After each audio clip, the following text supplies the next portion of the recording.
আমি শ্রী কেশব ভর। আমার বয়স প্রায় 90 বছর। চন্দননগর থেকে আসছি। এখানে অ্যাডমিটেড হয়েছিলাম কারণ আমার কিছুটা প্রস্রাবের ট্রাবল ছিল এবং প্রস্টেট গ্ল্যান্ড এনলার্জমেন্ট হয়েছিল। পিএসএ অত্যধিক বেশি হয়েছিল। এখানে ট্রিটমেন্ট করাই এবং কিছুদিন অ্যাডমিটেড ছিলাম ডক্টর প্রিয়ব্রত অধিকারী রান। এবং এখানকার যে সমস্ত পরিষেবা এবং ব্যবস্থাপনা এবং আনুষঙ্গিক যে সমস্ত ব্যবস্থাপনা আমার খুবই ভালো লেগেছে।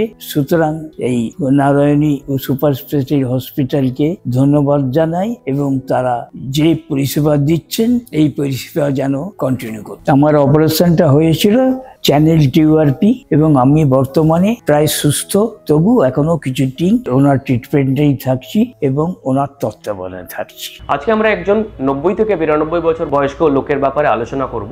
উনি আমার কাছে এসেছিলেন প্রথম রিটেনশন অফ ইউরিন নিয়ে, মানে ইউরিন একদমই করতে পারছেন না। এমতো পরিস্থিতিতে আমি দেখতে পাই যে ওনার প্রস্টেটোমেগালি, বা আপনারা সবাই জানেন যে প্রস্টেট গ্রন্থিটা বড় হয়েছে। প্রস্টেটোমেগালি একটি খুব কমন জিনিস বয়স্ক পুরুষ মানুষদের ক্ষেত্রে, এবং এক্ষেত্রে শুধুমাত্র প্রস্টেটোমেগালি নয়, আমি এটাও দেখতে পাই যে ওনার পিএসএটা প্রায় 100-এর উপরে। ব্লাড পিএসএ 100-এর উপরে থাকার পথে আমাদের সবারই সন্দেহ হয় যে ওনার হয়তো প্রস্টেট ক্যান্সার আছে। তো এরপরে আমরা প্রস্টেট ক্যান্সারের মেটাস্ট্যাটিক ওয়ার্কআপ করি এবং জানা যায় যে প্রস্টেট ক্যান্সার আছে এবং মেটাস্ট্যাটিক স্টেজে আছে, মানে প্রস্টেট ক্যান্সার বডিতে ছড়িয়ে পড়েছে। এই পরিস্থিতিতে যেহেতু পেশেন্টের বয়স অলরেডি 92, তাই আমরা অত্যধিক পরিমাণে পেশেন্টের চিকিৎসাটা কখনোই সাজেস্ট করি না। এরকম পরিস্থিতিতে র্যাডিক্যাল সার্জারি বা কিমোথেরাপি পেশেন্টের ক্ষেত্রে খারাপ হলেও হতে পারে, কারণ পেশেন্টের বয়সটা অনেক বেশি। তো এই পরিস্থিতিতে আমরা পেশেন্টের সার্জারি করি, কিন্তু যতটুকু দরকার ততটুকুই করি।